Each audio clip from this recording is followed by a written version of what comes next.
Last episode and हुआ था जब इस फेयर से निकले मॉन्स्टर ने अपनी टेल से योंगुन को पकड़ लिया था। अब देखते ही देखते वो योंगुन को अपने अंदर लेकर दोबारा से सर्कल बन जाता है। वहाँ खड़े इल्हा और चियोल भी बहुत डर गए थे। चियोल योंगुन का करीबी दोस्त था। वो रोता हुआ उस स्फेयर के करीब बढ़ रहा था। थैंकफुली वहाँ छानहू आकर उसे रोक लेता है। ये स्फेयर के गिरने की आवाज पूरे स्कूल में सुनी गई थी, पर किसी को भी ये नहीं पता था कि यहाँ स्फेयर गिरा है। छानहू ने मिस पार्क को भी स्कूल में बुलाकर पूरे इंसिडेंट के बारे में बताया। मिस पार्क कहती है कि हमें तो बताया गया था कि इन स्फेयर से कोई खतरा नहीं, पर ऐसा क्यों हुआ? जिस पर छानू बताता है कि कुछ चीजें बाकी लोगों की सेफ्टी के लिए ही बाहर नहीं आनी चाहिए और हम मिलिट्री लॉ की वजह से किसी को भी फिलहाल योंगुन की मौत का सच नहीं बता सकते। मिस पार्क भी दुखी थी क्योंकि आज उन्होंने अपना एक स्टूडेंट खो दिया। वो अब जाकर चियोल और इल्हा को सहारा देती है। फिर बोलती है कि उन्हें अपने क्लासमेट्स और बाकी सब से आज जो हुआ उस बारे में सब छुपाना होगा। ये लोग जाकर बाकी लोगों से बस इतना कह सकते हैं कि योंगुन को थोड़ा लग गया था तो उसे घर भिजवा दिया। चियोल जब रूम में वापस जा रहा था तो इल्हा उसे धक्का देकर गिरा देता है और वार्न करता है कि वो आज जो भी हुआ किसी भी क्लासमेट को ना बताएं। ऐसा लग रहा था जैसे इल्हा को कोई फर्क ही नहीं पड़ता हो, लेकिन असल में वो डर रहा था कि अगर सच सबको पता चला तो वो लोग भी इसे ब्लेम करेंगे। जब दोनों रूम में वापस जाते हैं तो योंगसन पूछता है कि योंगुन कहाँ है, जिस पर चियोल वही कहता है जो मिस पार्क ने कहने बोला था। सब लोग हैरान होते हैं कि योंगुन इस तरह सी सेट के एक्स्ट्रा क्रेडिट को छोड़कर घर क्यों चला गया, पर योंगसू खुश था क्योंकि अब जब योंगहुन नहीं रहा तो वो फर्स्ट आ सकता है। इस क्लास में ऑलमोस्ट 20 से भी अबव स्टूडेंट्स हैं और सभी शो के मेन लीड कैरेक्टर्स हैं और सबको ही शो मेकर्स ने काफी अच्छे से स्क्रीन पे दिखाया है, सबको शाइन करने का मौका दिया है। पर मैं इन सबके नाम बताने बैठ गई तो आप लोगों को स्टोरी में कुछ भी नहीं समझ आएगा, तो इसीलिए हम सिर्फ कुछ ही मेन कैरेक्टर्स के नाम को याद रखेंगे।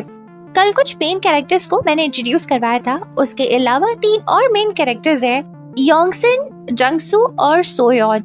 सोयोन को पहले जंगसू पे क्रश था पर अब छानहू पे शिफ्ट हो गया है। वहीं जंगसू और योंगसन दोनों ही बहुत ही होशियार स्टूडेंट्स हैं जो ग्रुप को आगे चल के काफी तरीकों से हेल्प करते नजर आएंगे। अगले दिन सब स्टूडेंट्स जब क्लास में जाते हैं तो उनको पता लगता है कि कल रात जो आवाज आई थी वो असल में इस फेयर के गिरने की थी। इन्हें अभी ये नहीं पता कि इस फेयर में से मॉन्स्टर भी बाहर आया था। बस इतना पता है कि उसके गिरने की वजह से स्कूल का जिम टूट चुका है। अब तक 30 स्फेयर्स नीचे लैंड कर चुके हैं। एज यूजुअल बच्चे क्लास लेते हैं और उसके बाद मिलिट्री ट्रेनिंग। अब मिलिट्री ट्रेनिंग में इन्हें बहुत कुछ सिखाया जा रहा था, जैसे राइफल से शूट करते हुए टारगेट पे फोकस कैसे करना है, सीपीआर कैसे देना है, राइफल को असेंबल और डिसेंबल कैसे करना है।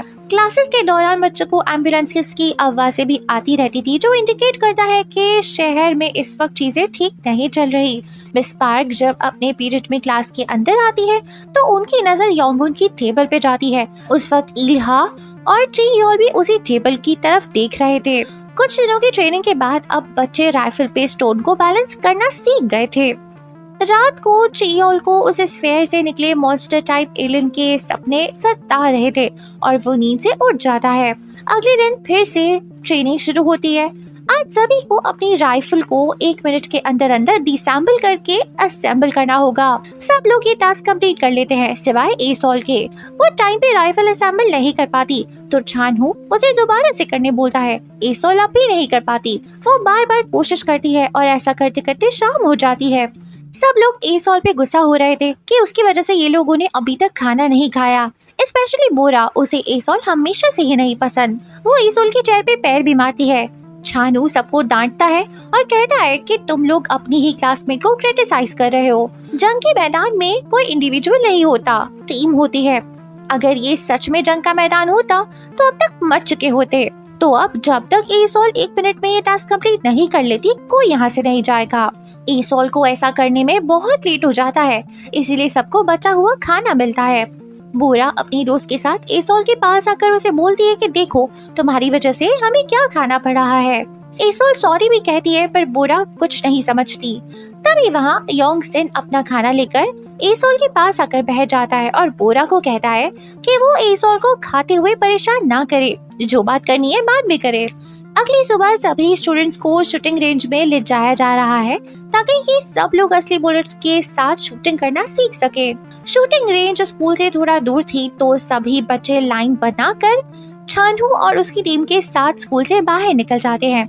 मिस पार्क भी जा रही है इनके साथ। रास्ते में सभी नोटिस करते हैं कि सड़कें सुनसान पड़ी थी, आसपास की शॉप्स भी बंद पड़ी थी। शूटिंग रेंज पे पहुंचते हैं तो वहाँ दूसरी स्कूल के बच्चे प्रैक्टिस कर रहे थे और जैसे ही वो लोग फायरिंग करते हैं हमारी क्लास 2 के बच्चों की तो हवा ही टाइट हो जाती है। वो सब पहली बार इतनी करीब से फायरिंग को सुन रहे थे। अब इनकी भी बारी आती है, सभी टारगेट पेपर्स पे शूट करने लगते हैं। चांदू बताता है कि सिवाय नारा के किसी ने भी निशाना ठीक जगह पर नहीं लगाया और हाँ, यूचक ने भी निशाना भले ही जगह पे ना लगाया हो लेकिन उसकी स्ट्रैटेजी छानू को पसंद आई। छानू अब इन सबको तब तक प्रैक्टिस करने बोलता है जब तक कि निशाना ठीक जगह पर ना लगे। काफी देर प्रैक्टिस करने के बाद इन स्टूडेंट्स का निशाना अब करीब करीब लगने लग गया था, जो फिलहाल के लिए काफी था। रास्ते में छानू को कुछ ठीक नहीं लग रहा था तो वो सबको यहीं रास्ते में 10 मिनट का ब्रेक लेने बोलता है। वो अपनी टीम को भी उनकी राइफल्स एक्टिवेट करने को बोलता है पर जंग सू उन्हें ऐसा करते देख लेता है। शानू अब फीमेल प्लाटून सार्जेंट और एक मेल मिलिट्री मैन को इन बच्चों के पास रहने कहता है और खुद वॉनबिन के साथ आगे के रास्ते का जायजा लेने निकल जाता है। वहीं तेमन और हीरा किसी को भी बताए बिना कुछ स्नैक्स लेने कन्वीनियंस स्टोर चले जाते हैं। मिस पार्क परेशान होकर लेडी प्लाटून सार्जेंट को बताती है। प्लाटून सार्जेंट दूसरी सोल्जर को बताती है और फिर वो दोनों तेमन और हीरा को ढूंढने निकल जाते हैं। मिस पार्क अभी भी यहाँ बच्चों के पास थी। योंगसू मिस पार्क को बताता है कि उसने सुना था कि तेमन और हीरा कन्वीनियंस स्टोर जा रहे हैं। फिर मिस पार्क सभी बच्चों को यहाँ वेट करने बोलती है और खुद यू जंग के साथ तेमन और हीरा को ढूंढने निकल जाती है। रास्ते में यू जंग को एक गन जमीन पर पड़ी मिलती है। उसे लगता है कि ये किसी स्टूडेंट ने यहाँ फेंक दी होगी। वो उस राइफल को उठाती है पर उस राइफल पे एक कटा हुआ हाथ भी था। यूजंग जोर से चिल्लाती है। मिस पार्क फौरन से वहां उसके पास आती है। वो भी इस हाथ को देख लेती है और यूजंग को गले से लगाकर शांत करवाती है। यूजंग के चिल्लाने की आवाज सुनकर सारे स्टूडेंट्स भी यहाँ आ जाते हैं। ये सारे भी कटे हुए हाथ को देखकर डर जाते हैं, स्पेशली गर्ल्स।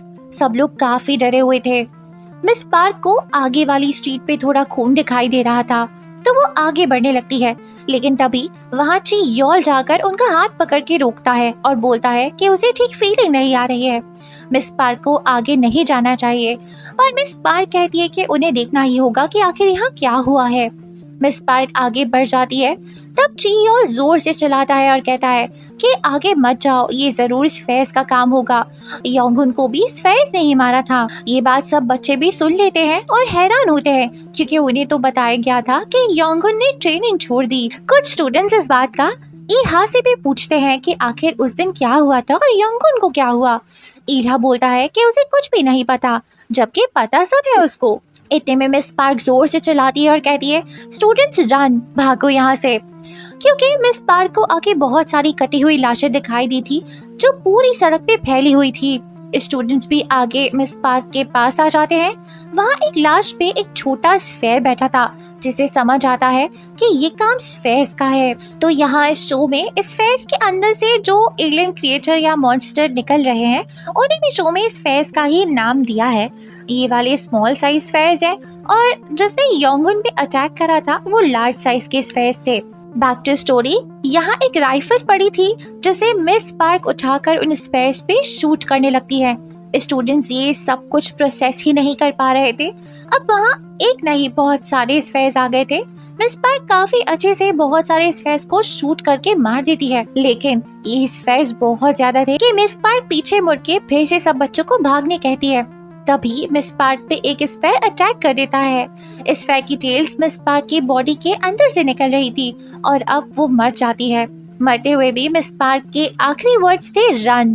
स्फेयर्स अब स्टूडेंट की तरफ भी बढ़ रहे थे, लेकिन लेडी सार्जेंट और वो दूसरा मिलिट्री सोल्जर आ जाता है। ये लोग कुछ स्फेयर्स को शूट भी करते हैं। वो मिलिट्री मैन बच्चों से जल्दी से यहाँ से भागने कहता है, पर वैसे ही उस पे भी एक स्फेयर अटैक कर देता है और डायरेक्ट उसका सर ही काट देता है।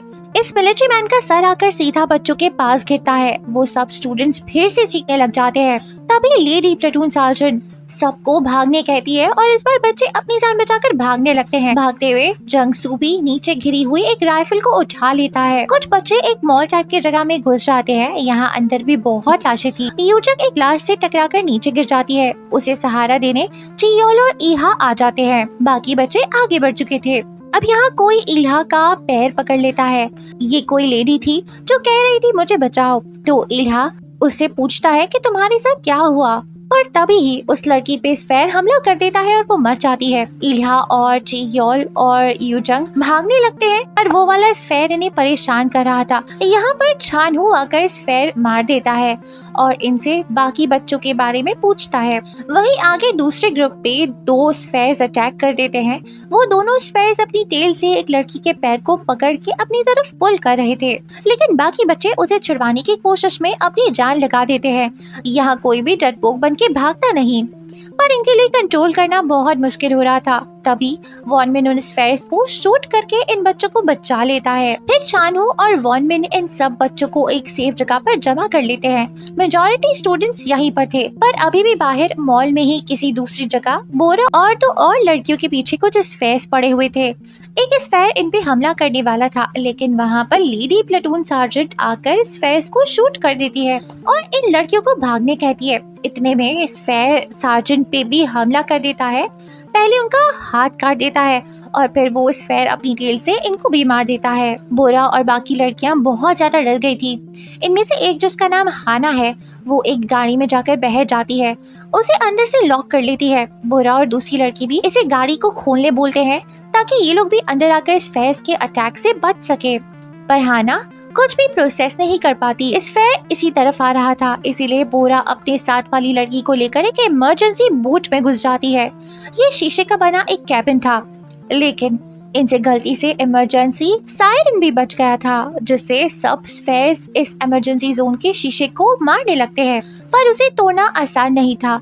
तो क्या हुआ, इन स्फेयर्स की भी अपनी गैंग है। यहाँ बहुत सारे स्फेयर्स आकर इस शीशे पे जोर जोर से मारने लगते हैं और अब इसके कांच पे क्रैक्स आ गए थे। एपिसोड इसी सीन पे खत्म हो जाता है। अभी जाना नहीं है। एपिसोड के एंड पे एक वीडियो दिखाई जाती है, जो वीडियो चियोल शूट करता था। सभी बच्चों ने मिस पार्क के साथ बैठकर शूटिंग रेंज पे जाने से पहले मैसेज रिकॉर्ड करवाया था, जिसमें मिस पार्क बच्चों से सेफ्टी का ख्याल रखने कहती है और खुद के लिए कुछ नहीं। What a lovely teacher but sad के आज का एपिसोड इस कैरेक्टर का लास्ट था। तो दैट्स इट गाइस। वीडियो पसंद आई हो तो लाइक, शेयर एंड चैनल को सब्सक्राइब कर देना। नेक्स्ट पार्ट चाहिए तो बता देना, फिर जहाँ से छोड़ा था अगला एपिसोड वहीं से शुरू करेंगे। Good bye.